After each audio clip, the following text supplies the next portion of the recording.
banda shi akwai kawu Sani a nan Bumala, shi ma ya siya mai gida. Banda shi akwai kawu Usaini, shi ma ya siya mai gida. Kawu Usaini kan ma kai shi hajji. Assalamu alaikum wa rahmatullahi ta'ala wa barakatuhu. Sunana Abubakar Isa Ibrahim Pantami. Ni kani ne ga malam, dan babbansa. Da baban malam da babana uwansu daya uwansu daya.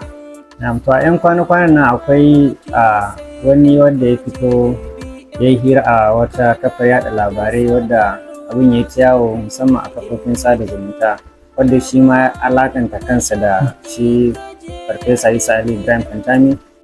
To ya yi wani zargi na cewa malam ɗin baya taimakawa 'yan uwansa, baya ziyartar su, wasu ba su da nambansa. Kana ɗaya daga cikin 'yan uwan Professor Isa Ali Pantami. Me za ka ce game da wannan zargi da yake cewa malam baya kula 'yan uwa da sauransu? Wannan magana ta shi ba haka bane, ba gaskiya bane. Malam yana zuwa mu zauna da shi. Malam ya ji damuwar kowa a zuriya, ya ji damuwar kowa. In ya so malam daga baya ɗau matakin da zai ɗauka a kan abun da ya ji a tattare da kowa da kowa. Kuma magana da yake cewa wai ba mai lamban malam a zuriya, wannan magana ne. Ni kaina a gabana mun sha magana da malam, yayin mu ya kira shi a yi hira, a jima ana hira, maman mu ta kira shi a jima ana hira, musamman ma in takaice ma malam, musamman malam muka takura shi, gidan mu gidan gado ne, muka ce malam ya si gidan mu, malam ya ce ba haka za a yi ba. Malam ya ɗau kuɗi gaba ɗaya, family mu ba wanda malam bai ba kuɗi ba, kowa ji daɗin haka. Bayan malam ya ba kowa kuɗi a hannun shi, malam ya tashe mu, da muka tashi kowa je ya yi amfana da abun da malam ya bashi. Bayan haka, bayan watanni kaɗan, malam ya gina gida. Ba mu yi zaton haka ba ma, malam ya gina gida.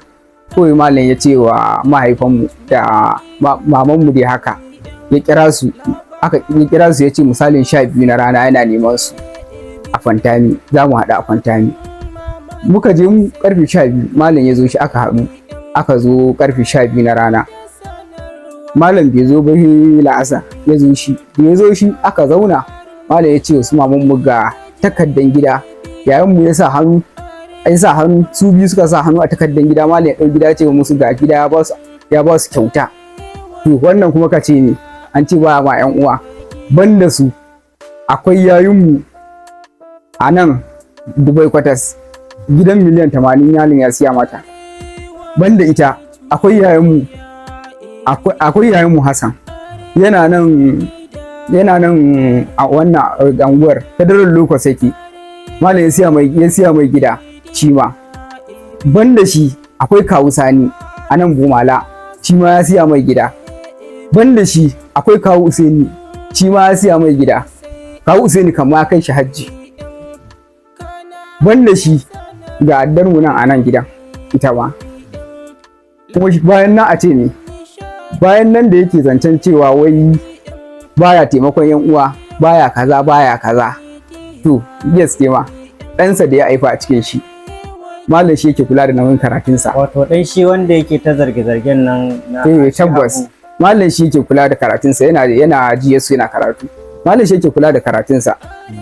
Hatta gidan da zai siya shi kan shi, sanda ya tambayi malam kuɗi akan yana so zai siyi gida kaza da kaza, malam ya turo mai kuɗi a nan gidan, ya zo ya karɓi kuɗi.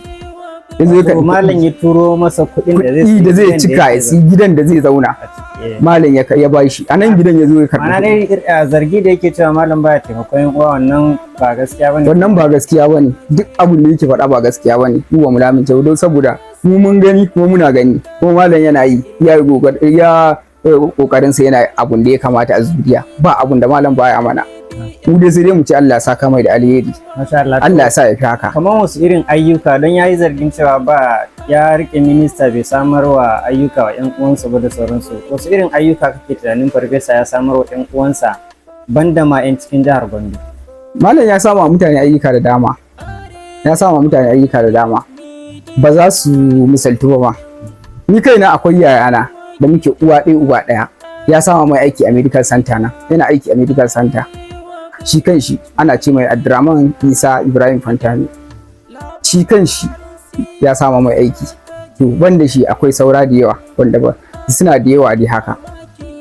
Kuma da yake zancen wai ba san ragon malam ba na layya, ba san kazan shi ba san kazan shi ba. Mamarsa duk shekara malam shi yake musu layya, duk shekara.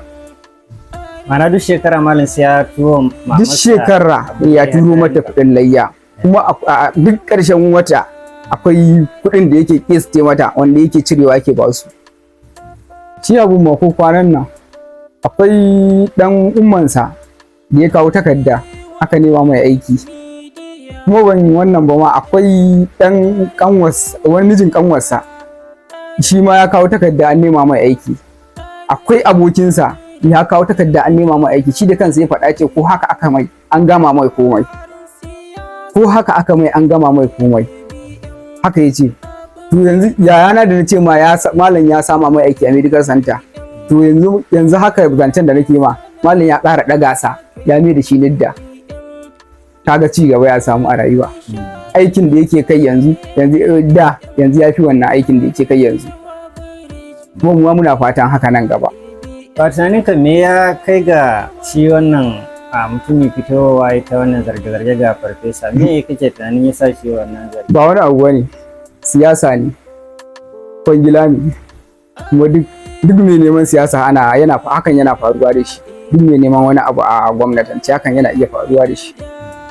Wani irin sabo ke da shi ga 'yan uwansa ne yadda za su ringa faɗan alkhairin da ya musu ba wani abu na akasin haka ba?